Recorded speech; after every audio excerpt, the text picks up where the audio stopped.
at the museum tonight. We have a special edition of Live and Loud with Lindsay, and we have the Midnight Devils Let here. me see that. Hold me back. They're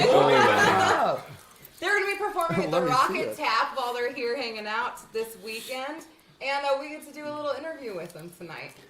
Kenny's going to catch some footage at your show. We were told if we were at the museum, we might not get the whole experience because we need a crowd. You definitely need the full experience, the full rundown. The full effect. Yeah. I love it. So we're going to get live footage tomorrow night. And until then, I want to know a little bit more. When I was trying to find out about you guys, there were some points that I got. And I want you to connect the dots because I formed in 2016. There's people from Nebraska, and there was Chicago mentioned, right? Okay, so there's our Chicago. And then my other question, like, how does a Jimmy Mess and a Sam Spade come together, but with the use of a sniper, right? Yeah. So how do the three of you, like, meet and come together? Well, funny thing is.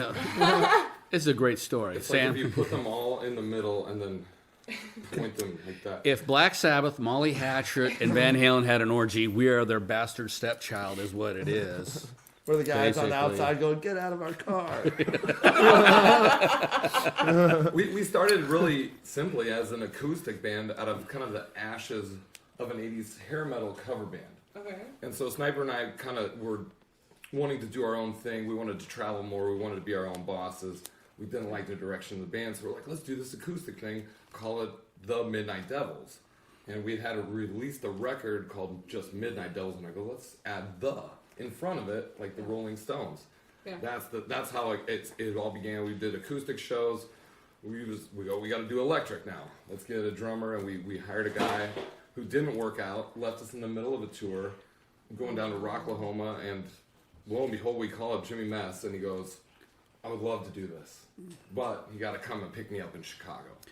I'm a complete pathetic loser. I don't have a car or plane ride. You have to come get me. That's what it was. So we hauled ass all the way back from Oklahoma. I rented a car. Sniper goes, just pick him up, come back. I'll drive the rest of the way back to Oklahoma. I go, okay, I can do that. But I'd never driven to Chicago. But you just go, you get in and go. You know, you don't even think. And I picked him up, and he comes out. I'll never forget this. He comes out, first time I'm meeting Jimmy, second time, first time in real life, you know. He comes out with like a Tupperware like this. He's like, hey man, I'm ready to go. The lid did not fit, by the way. He's like, this is my luggage. I'm like, it's a Tupperware. With a lid that's like three sizes too small. Yeah. I'm like, look, I've just recently moved, you know. We didn't know at the time that's everything he owned. We didn't know that at the time. I moved in about like a year ago. Like, so I was like, still have my shit in boxes and was like, yeah, you know, I don't want to have to bring 2 suitcases. I'll just bring this Tupperware thing. And then Sam picked me up. I was like, how am I don't even know him. How am I going to fill 7 hours worth of drive time with conversation? I don't have that much conversation, ladies and gentlemen. Not a problem. More about nothing. Yeah, not a problem. You know how people say somebody can talk a lot but never say anything? Bam.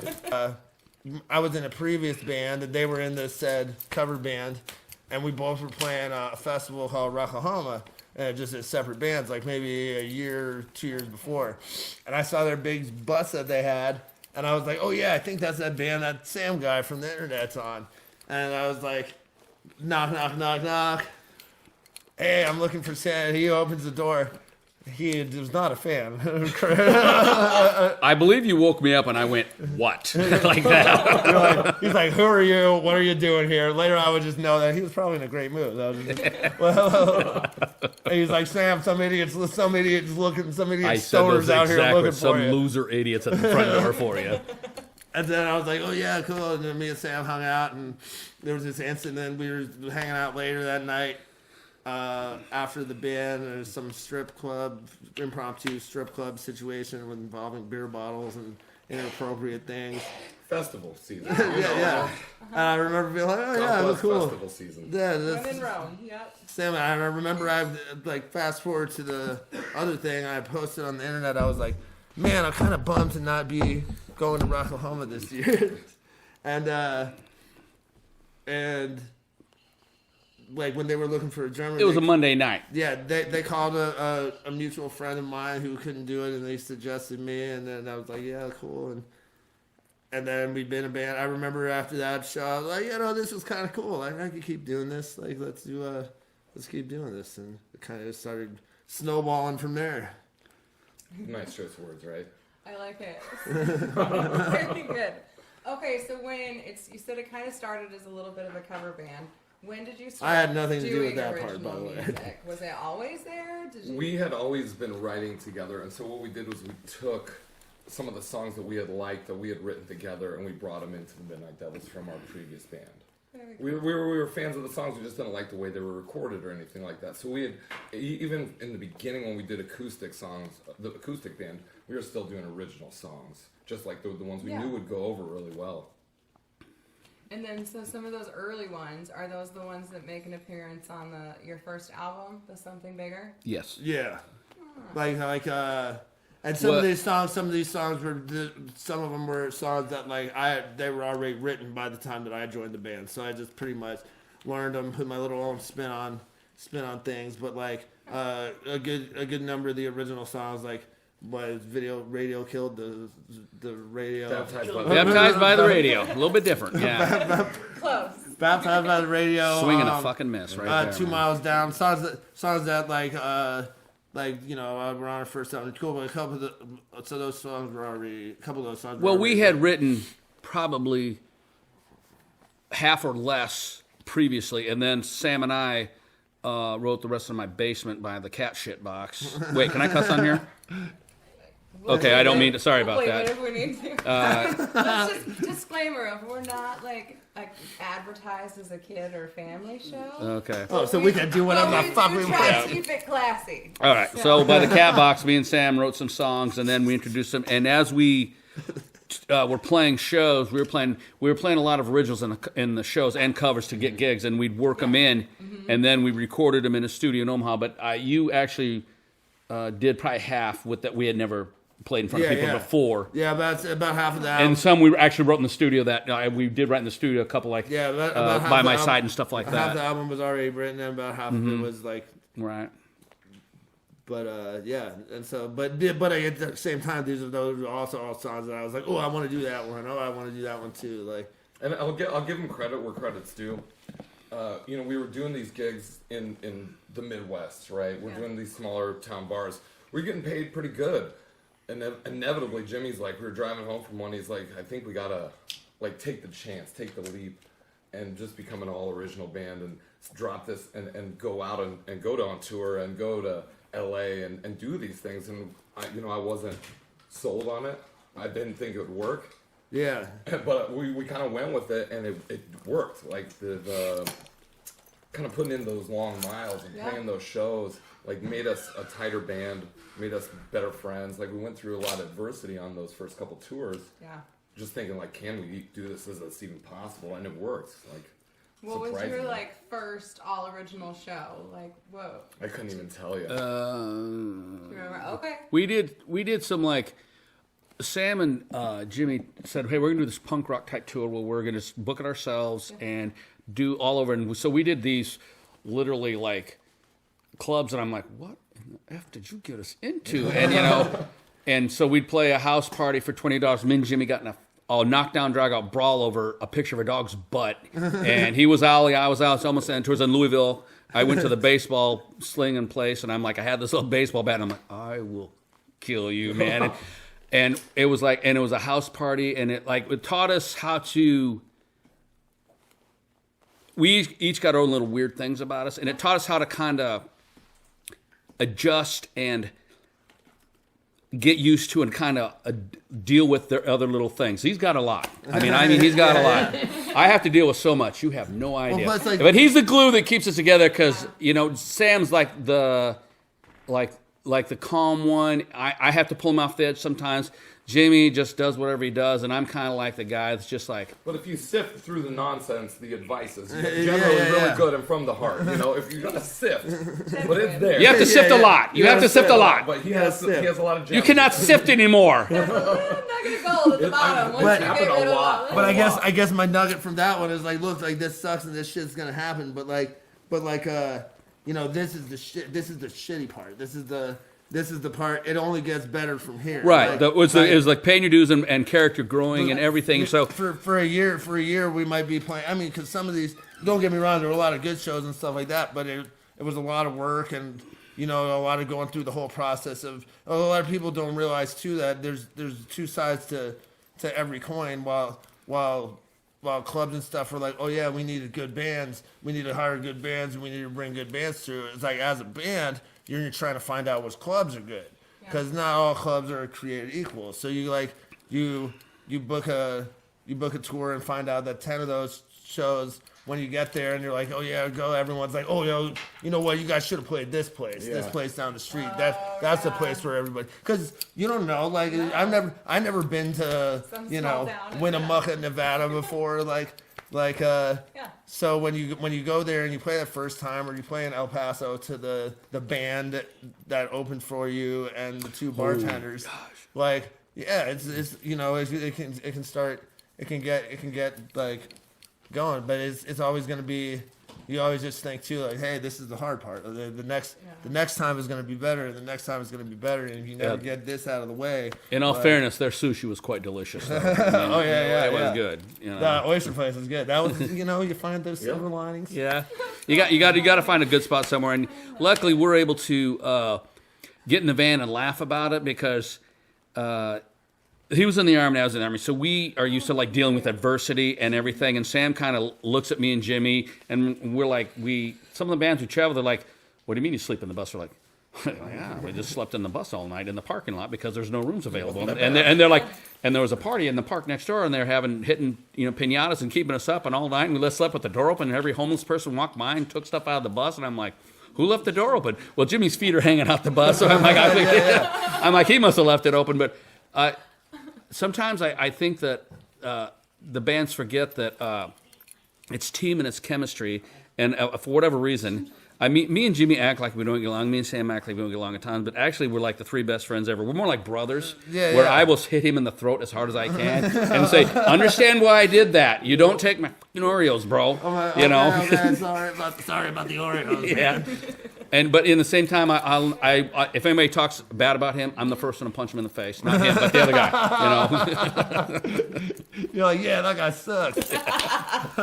But yeah. Well, it's not like we're high fiving. Like, when Tony would talk bad about you, I would definitely step in and say, I'm like, hey, he's in my band. You don't have to talk shit about him. You know? But yeah, but at the same time too, you remember like this shit's supposed to be fun. Like, it's fun. Like, this is fun. Like, we're lucky to get to do this. So, what's the point of being all fucking stressed out? Like, stuff's gonna happen.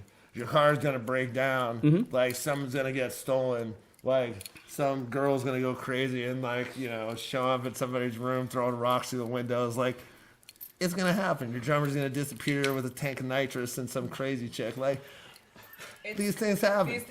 Like, but did you die? No. Was it cool? Yeah. It was close a couple telling times. the story about it now? Yeah.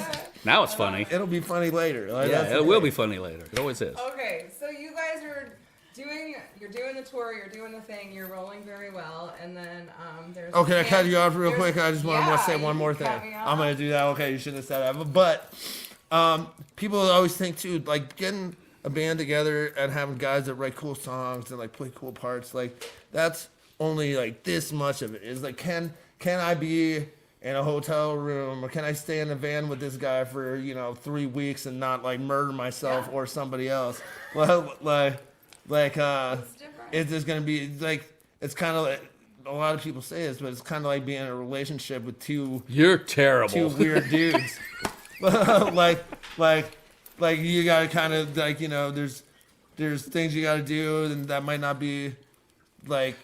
It's a compromise and give and take, Jimmy. That's what you're trying to get at. Yes. But you gotta be able to, and not everybody can do that. So it's cool. It's cool and lucky to be able to do it. It's true. That was sweet. I love it. Okay. So you guys Find are touring. 2 people that can put up with my shit. I mean, 2020 happened, so I assume you guys had to take a break a little bit. Yeah. But like, was this when there was some almost hit the more rafters. writing happening, or? Well, we were in New Orleans. Well, it kind of all started. We landed our like dream tour, right? Yeah, like yeah, it yeah. was kind of our first big national tour, and it was a band that we kind of looked up to. We liked the guys, and we're like, yes, we're on tour with the Choir Boys. This is awesome. And then COVID happened, and we were in New Orleans. Yes, We were playing a club. You remember this? And we played our set to about 5 people. And the More manager, than the that, like tour 10. manager comes and goes, "It's over, guys." Just like that to me, and I'm like, "Whoa, whoa, whoa, what's over? What's over?" And he's like, he gave us our laminates that night, and we knew, me and Sam were like, something's fishy here. And Yeah, the pandemic- Andrew came up and was like, "We're going home, boys." We had so they had to overnight at Chicago to get international flight back to England so they didn't get stranded. And so we spent the night in New Orleans and was just crushed and devastated. And then we're like, sleeping on the street. I decided I was gonna stay and hang out, and then the whole town like shut down, and like I'm like, well, that wasn't a good idea. The place that I had a hostel for, like, I had the key, but nobody was there because everything was quarantined and stuff, so I couldn't go pick up my key from anybody. So I just was like, well, I'm in New Orleans, like not like I'm the only person who's ever slept in the street before. I went down in the park and this guy comes up, he's like, hey, they're giving out free hot dogs up the road. And I'm like, oh yeah. So I went and ate free hot dogs with this guy, and then those weren't hot dogs, buddy. We drove home going, what are we gonna do? Don't you remember? It was your birthday. Yeah. It was like almost 3 years ago to the day this week, and I'm like, happy birthday, fuckface, you know. And we're like driving through Arkansas, and we really sincerely thought at that point, 4 weeks in the remember, slow the curve, 4 weeks, turned into 18 months, you know. And we're I like, literally was like, this shit's gonna blow over in like 2 weeks. We'll be fine. Like, yeah, we thought we were gonna go right back out and pick the date, like start in St. Louis right after, you know, and everything's gonna push everything back 3 weeks, and then that didn't happen, and so we were. Sam and I, Jimmy was in Chicago or New Orleans or Miami, wherever the hell you were at, and me and Sam were right. And I at the time was working for the post office, and I was like, so they're like, show up, and I'm like, damn, man, I thought I could get an easy check, but I had to show up every day for work. And Sam was working, and he's like, hey, what are we gonna do? And we had talked about doing that stuff on Facebook, acoustic, and I'm like, dude, I cannot do that. I just can't do that. And we both said, why don't we just pick a day a week and write songs, which later became the second album. And so we'd go by the Cat Talks, and you don't mess with perfection when you find a formula that works. yeah. The smell makes you white faster, I guess. But so we'd come down there on Saturdays. He'd stroll in my house about 2 or 3, and we'd write till about 6 or 7, and using 2 iPhones, one for a click track and one to record. We'd get rough ideas, and oh yeah, this is great. And so we came up with 10 songs and hired a friend of ours, a studio drummer, like a session drummer, to come in and kind of give Jimmy an idea. You know, here's kind of what we got in mind, but, you know, put your spin on it kind of thing. And we went to a studio and recorded it, sent it to him, and then he tweaked a few things and changed a few things. And so the whole pandemic, you know, was productive for us in that sense. But Sam has this great thing about Kiss. I can't remember how you said it. The agent said something to you about. Oh yeah, so they go. I was kind of bummed, like everybody's depressed, you know. Yeah. I go, I don't have anything to post about on Facebook. I have nothing. I don't know what to talk about. We're not playing shows. He goes, think about it this way: the whole world's sitting at home on their phones, so the playing field has just been leveled. You are on the same level as Kiss right now. So all you have to do is go and keep engaging your fans, letting them know that you're there, because they're all on their phones. They got nothing else to do. We're stuck. And that's exactly what he did, and it's what we did. Like, we were like, oh, we're going to do 3 posts, we're going to do live videos, and just anything to kind of say, hey, we're still out here, we're weathering the storm just like you are. And it kind of worked. It did work. With the album writing, it just seemed good, because it's like a positive message. If we can get on Facebook and make some people laugh, or make ourselves laugh, or whatever, people dig that. I dig that. Yeah. Yeah, absolutely. And so we were very productive in that sense, and we wrote throughout like August and September and October, and even into June and July we were writing. And so we did the studio time like in October, or I can't even remember now. Did we do the studio in October? In October? Did we do it October? No, it was not till the next year. No, the practice the studio rough at 2020 Studios. Yeah. Yep, October. Yeah. And then we sent the stuff to him, and then we had Chips Enough had said, hey, bro, let's do a rock record, you know, and I know you were talking to him and you were talking to him. Yeah, well, like to put some filling in this donut, like now that I finished my Snickers, like You son of a bitch. I know Chip for years. I used to live with him, and he had always talked. Me and him were always talked like, hey, when you get a band together, I want you to do a record here, like. And so I was living with him when I joined the band, and so he was like, cognizant, following along what I was doing, and I was like, hey, I got the band, I think, like, we want to do a record. We already did our first one. He liked the first one. He was like, oh, I want to produce it. So I remember at the beginning of the pandemic when we had talked about it, we're like, well, what else can we do right now? Like, we can't. Timing's perfect. We can't play shows, like, so let's do a record. We were talking about doing a record after the tour, anyways. Yeah. Right. So we were like, let's just flip flop them and try. The process of making the record took longer than I think we thought to, which was actually perfect because it was the right length of time that we had, and we're able to finish the record during the pandemic, which. These guys were very productive. I was like on a 2-year-long drug bender. But do you remember that all of us were struggling with our personal lives and relationships at that point? All of us lost our significant other and everything. We were all just like, swimming in misery, and I'm just like, and he was, and a I, couple and really we good like, friends of mine had like passed away right next to each other, and like this 2021, 2022 was not the best year. Hey, do we even need to talk about October 6th of 2020? It was good that the we day had my world came to an end. That was a huge thing for me. It was. It was good that we had the band and the record to like focus whatever energies that we had. What's so bad energy? That's what I was like. I know that. That was good. So then the Well, album plus it's good when like shit hits the fan. Then when shit starts coming back up, like it's good. Like we're ready to roll. Like it really really sucked for a second. So then it makes you appreciate like when things turn around and when things get good. Like. So, I know when we started playing again, I kind of have a renewed appreciation of like, oh man, I'm just glad that we're able to do it again. I wasn't really sure that this was ever going to happen. There was, after we joked around and said, oh yeah, it'll be over in 2 weeks. But a year and a half in, you're like, actually, I don't know if it's ever going to get better. You start downing it, and like, so now I'm definitely more appreciative of like, oh sweet, like I get to. There was a point where I wasn't sure we were gonna be able to do this still. So it felt good to get back out there. Yeah. Okay, so album comes out, and you guys do a European tour. Yes. Well, the album came out. We were on tour. Okay, this was a good one too. Our agent calls us up and he goes, "All right, I need you guys basically it's, I need you guys in pick up Sponge, and you're gonna drive around Sponge for across the country." And we're like, "Sponge? What?" I know one song from them. That's what I said. And so that was like the 16 handle down, kicked off April opening for Sponge, which was like this post grunge kind of weird, but they were kind of cool. They were nice to us. But we had a good time when we went all the way out to LA, and it was great. Then we do another tour with the Choir Boys. Boom, we're back out for another 2 weeks. And then we go, boom, back into June with the Glam Slam tour with Pretty Boy Floyd and Enough's Enough. And then the album comes out. July 1st, because we were waiting on this record. We're like, what is going on? And they said July 1st.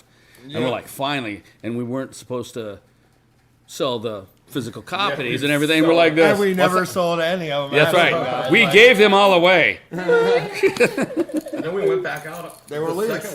Those Russian dots. Yeah. It was like another 2.5 weeks with the Floyd and Enough's Enough. And then we went to Europe. So in November. So we were over there for a month. So it's like, but it worked so well. The idea that we had in the van, in 2017 was like, let's be on tour. This is how you sell records. It worked. Yeah. It took a couple years, but it's like you can see if we go out and play shows, we're going to sell records. At the end of the day, that's what you want to do. So let's tour and play as many shows as we can so we can sell as many records. That's the blueprint that every band had leading up. We're just following that blueprint. And the thing is, not a whole lot of bands do it anymore. Yeah, somewhere along the line, I was like, and I was even guilty of this at some point too. It was like, when did everybody start thinking that all you needed to do was like to record some shit and put it on the internet? Like Like Yeah. every band in the world before us, pretty much, like before this generation. I mean, like when I started, and all those bands, how did they get big? How did they get popular? How did they even not even big? Like how did they get a fan base at all? By playing. Like so, nobody in New York's gonna know about you if you never go play in New York. So the more you play, the more fans you get, and the more fans you get, the more shows you get, and the more shows you get, the more you play, and the more fans you get, and the more shows you get. And there you Shut go. him off. Shut him off. I'm still gonna lose. Europe was like a thing where they call us out. I mean, we've been planning on doing Europe for 3 years prior to I that. was gonna say, was this your first time in It Europe? was our first time, but they gave us the heads up before the pandemic. Like, get shit ready. You're going to Europe. Yeah. And we're like, oh, I didn't see it. I never saw it till, like, I didn't think we would actually accomplish this. Yeah, mostly because of Well, the you gotta remember, we were supposed to do a couple tours in 2020. Yeah. They got pushed back, and Europe was part of that. And Yeah. so we all thought, ain't gonna happen. They're just gonna keep pushing it back because of COVID and blah blah blah, and push it back. And they're like, get your tickets. We're like, whoa, what? What we got? We got got tickets. real, Yeah, yeah. they got very We had to scary. Jump through hoops, like the Get stress. passport, And I just am like, I don't. Well, they got their passports easily. Like mine was a little bit of a. Yeah, we had to. We don't want to talk about that. Right, Let's just say really- his was difficult to get, but we got Yeah. You it. guys And took a We, minute. we got it. But just for us three to get on the plane to England was like this biggest feat, the biggest mountain, and we hadn't even started the tour. It was just getting on the plane was like the feat itself, Yeah, so we get thought. through And then- customs. Getting through customs was proved to be very difficult. Yeah. And we were like, how can this be this difficult? We're just good church-going fellas that want to go play bingo at the YMCA bingo parlor in London, and every time we go through customs, they just keep checking our bags over and over and over, and I'm like, what is going on? What?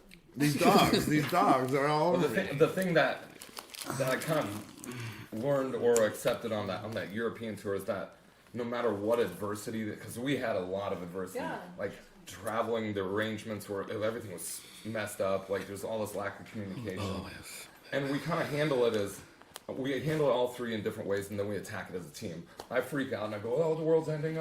Jimmy does nothing. Goes, "Oh, we'll figure it out. Don't worry." Yeah, well, it works Sniper out. thinks logically. He goes, "I think we need to do this, and this is how we're going to accomplish it. How we're going to get to Spain."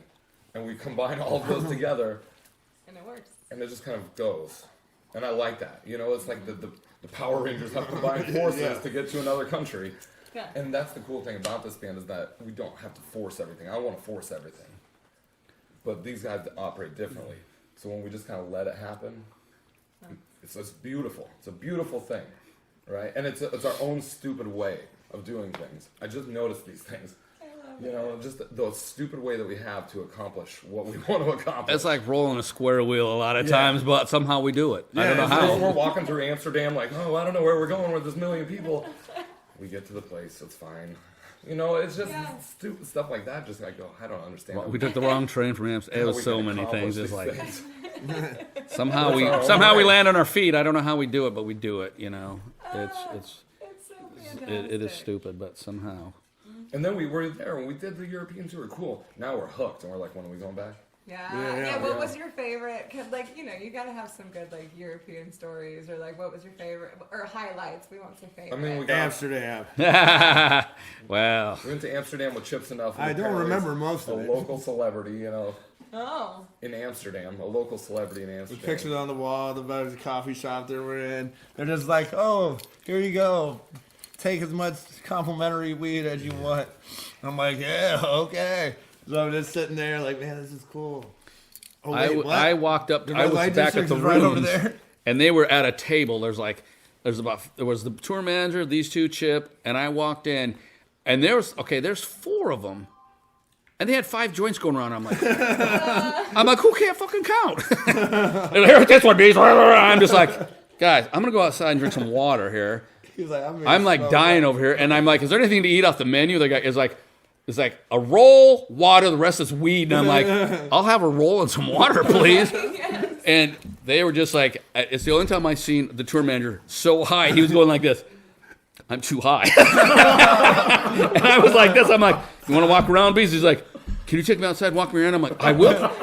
And so him and the 3 of these guys did Chip's Chip. like blown Chip out. and Chip is just like, We got blown more. out. And I'm just like, oh my God. So I take Bees, like, we're walking around by the bridges and everything. And he's like, how do we get back? I'm like, Bees, don't worry. I know where we're going.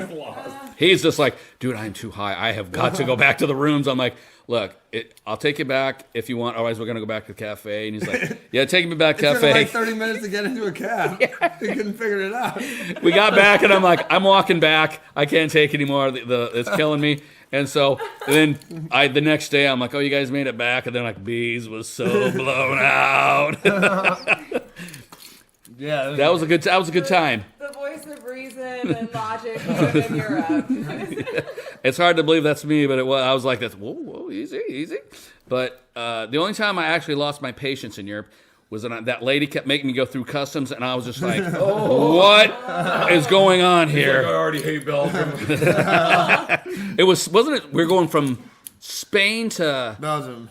And the Spanish, I had all my gear in my backpack, and they kept going, no, put it back through. And I'm like, and I started losing my patience. I'm like, unless you give me enough W-2, you put it back through. I'm not touching anything. And then the guy's like, no, you put through. And I'm like, so they say you've got it too bunched up. So I literally was putting like one cord in one of them trays. It had like 30 trays a day. And I go, this fucking work for you? And they're like, why are you being a dick? I'm like, listen, me and the drummer of Enough's Enough are just like, how much more times can you make us go through? But if you understand, this is a guitar amplifier, this is a little mixer, and these guys are holding the door of the plane. I mean, me and Dan are down there, and we're like, the flight left like 10 minutes ago. Us two, they just passed through. You guys fine. This guy though, they just let him go. And I'm like, He's got it. Look at this. I'm like, he's like, what's that for? I chained myself to my drum set. Okay, go through. And I'm like, what's this? It's guitar cords and amplifier. Go back through. And I'm like, what the hell? And so I'm running through. Do you remember? I'm carrying like 30 of these great trays. I'm slamming down. I'm trying to throw everything in my backpack. It takes me like a half hour to back this. And I'm just cramming it. And then I show up on the plane, and they're all like kind of in their seats already. And I kind of had to come up later, like right behind them. And I'm like just holding all my stuff. And they're like, what happened? I go, shut up. And just shut up. And we're on that cheap Easy Jet, and I got in the back, and I'm just like, I was like, I need a Coke. And so I want to Coke. That's 3 pounds. I'm like, fuck you. I am not paying for a drink on this plane. And then I just sat in the back and stewed. Remember that? Yeah, meanwhile, my story of this flight is I had found some pharmaceutical enlightenment the night before in Spain. And was like, hey, you can't let this go to waste before I get on the airplane. Was it X-Lax or what was it? So, some nose clamps. So I was like, I can't let these Spanish nose clamps go unused. So I did, and so I'm sitting on this airplane higher than a goddamn kite. There's like sweating the oldies going. I feel like everyone's looking at me. Like, why is everyone looking? Sam, am I sweating? Am I sweating more? Is it hot in here? And he's like, you're sweating so much. And I'm soaked over here. And there's like changes in cabin pressure and like temperatures, and it was the longest hour and a half. There's no free drinks. No. Yeah, which is horseshit. I'm like, I wanted some free drinks. Meanwhile, like somebody was like saying, and the lady came out, the stewardess came out, was like, "Is there a doctor on the plane?" I was like, "Doctor? Why are they looking for a doctor? It's not me, huh? They don't think I need a doctor, do they?" And I'm just like, "Oh my god, I can't." Hey Sam, how much? Like, we haven't even taken off yet. How much time have we got on here? When did we land? Can you imagine if customs would have stopped him? Like, I don't have to imagine. In Ireland, they sure did. In Ireland, they did, but yeah. The whole tour got stopped in Ireland. Yeah, we got taken off the bus in Switzerland on our way to Switzerland. okay, so where were your most crazy hardcore fans? I thought Spain. I equate Spain to like Detroit. Okay. Like the way the Detroit audiences go just crazy over rock. I thought you were talking about the graffiti. I didn't understand. No. Yeah. There's a lot of graffiti in Spain. Yeah. Spain is like we walked off the plane and people were singing Queen songs in the middle of the street. We're just like, these people love rock and roll so much. And every show, the promoter was great. He would feed us this amazing spread backstage. And then every show was great and people just going nuts. And I was just like, this is. Yeah, people were taking pictures with us after the show and literally fighting each other. Yeah. Because I say, oh no, we can only do one let's just do one at a time. They're fucking pushing each other out. I'm like, that's cool. They're into it here. Yeah, so for me, I thought Spain was the best reaction that we got. We did a lot in the UK, and the UK audiences were great. I thought Hard Rock Hell was one of the best. That was our first night there. I thought that was a huge show, and that was a great response to We us. walk out, there's like 500,000 people. We're just like, oh, for a show, great. Yeah. Super It was cool. But it was like cool. It was like I'm like, okay, cool. Like because you know, there's a lot of people, and if you even went over, you know, half of them, that's a lot. And we went over most Next of thing them you know, that we look night. out in the crowd, and the crowd's bouncing like they do at the soccer stadiums. I'm like, We're like, yeah, World this is Cup's good. on, and it was really amazing. Yeah, I That learned was- a lot about soccer that tour. and snooker. Remember, we stayed up all night watching We snooker. played to like 10 people. We played to like 10 people in this bar. that has- Bliston, No, it was where Lemmy's from, Stoke-on-Trent. Oh, yeah. 15 people there. It was colder than hell, but we still had a blast. Like, it was still really cool, you know. It was good. Yeah, 'cause it's good fun. show, great Or show. when we played in Italy, because after at a certain point in the tour, enough's enough. They had another tour they had to go do, so we did another like week or so in Italy and did like a couple shows and one in Switzerland. But like we played in the middle of nowhere, like outside of Vicenza, some little like hole in the wall bar in Italy by ourselves, like not even with any other band. Had a blast. And yeah, it was awesome. People loved us. Everyone loved it. At first, they were like, going like, huh?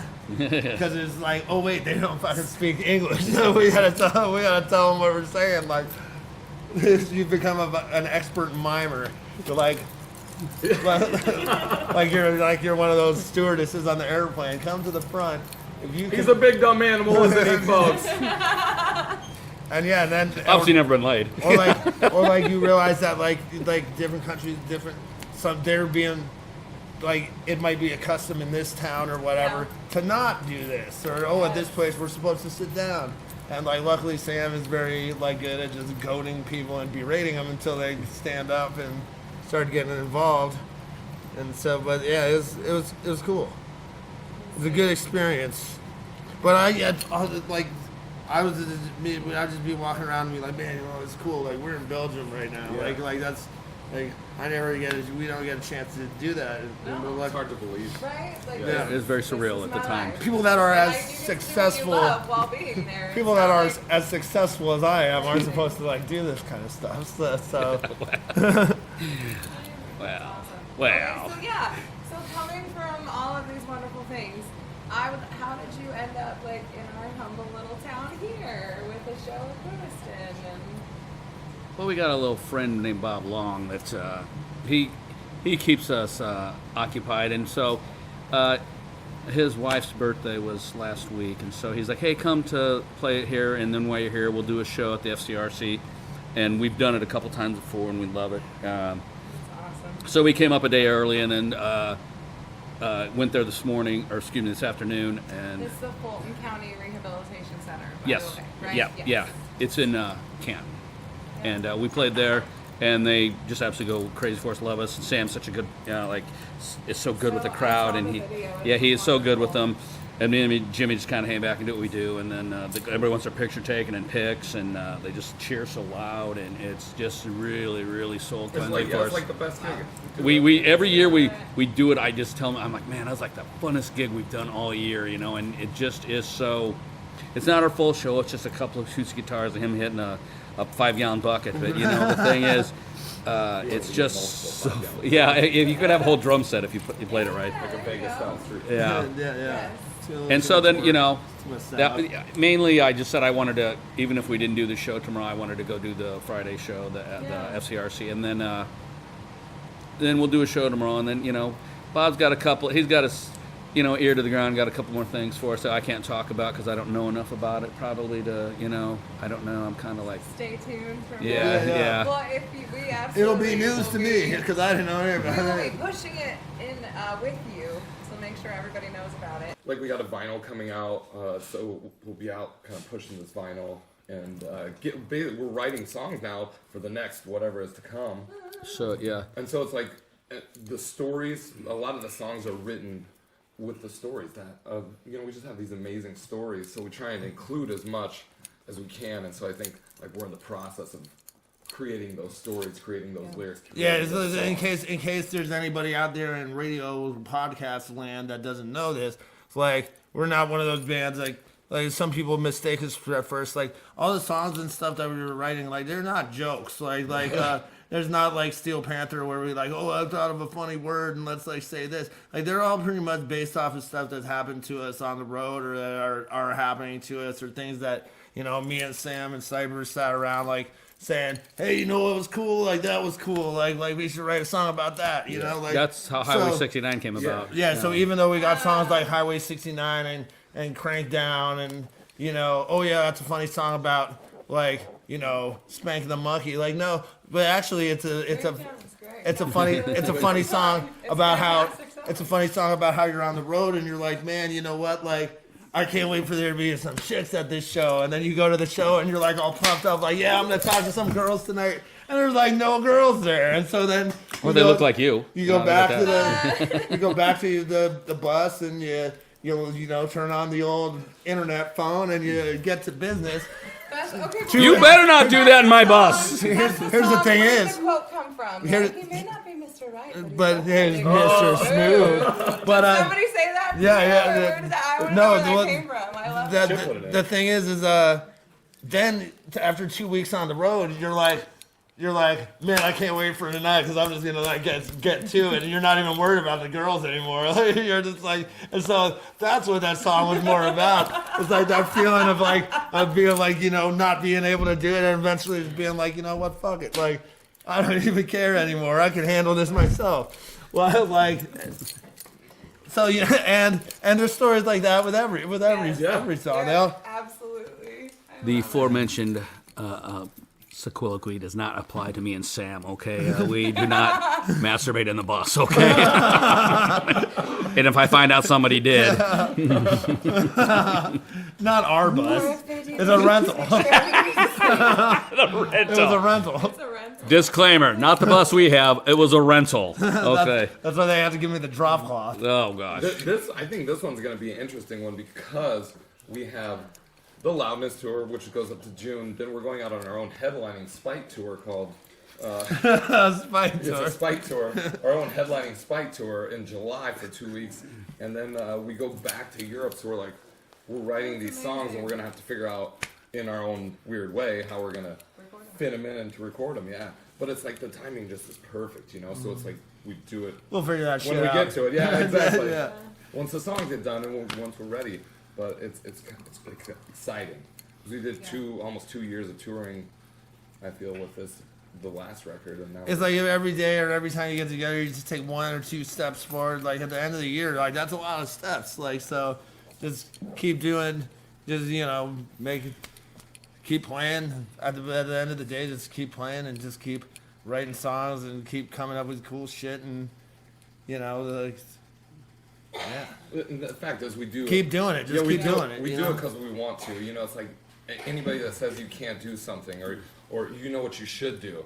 Guess what? We're gonna do the opposite. Just Yeah, we're just gonna do something. Like just it's to piss you off. Like, don't tell everyone's- us what to do. What you ought to do. Yeah. Oh. Guess what? I'm gonna do it. You know. Yeah. And that's a lot of we all have that thing, or like bands messing with us on stage, or headlining act being dicks. It's like, cool, we're gonna run over, we're gonna be the loudest, most annoying band, and we're gonna let Jimmy take his shoes off in the dressing room, whatever it is, you know. He's gonna get first crack. I'm not holding back from catering this time, boys. Like,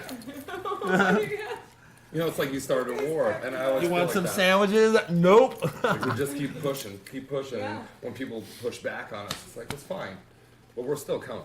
Don't worry about it. Yeah, we're still gonna do it. We'll figure it out. Resilience. That's huge. You know? I'm here already. Like that's the thing. It's like, what else am I gonna do? I love it. Well, thank you guys so much for hanging out. I had a great time. You guys were hilarious in person, and I can't wait to see you on stage. You've just such a great energy, and there's so much love, along with the annoyance and the looks, and there's a lot of love, and I just appreciate it. It was great Thank meeting you. It's like married The with children. Midnight Devils. Stay in touch, because there's great things that are going to be happening with you guys. Absolutely. I'm excited to see it. Thank you. Till next time, my friends.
like I'm stuck in my pain now. Learning the ropes with no feet on the ground.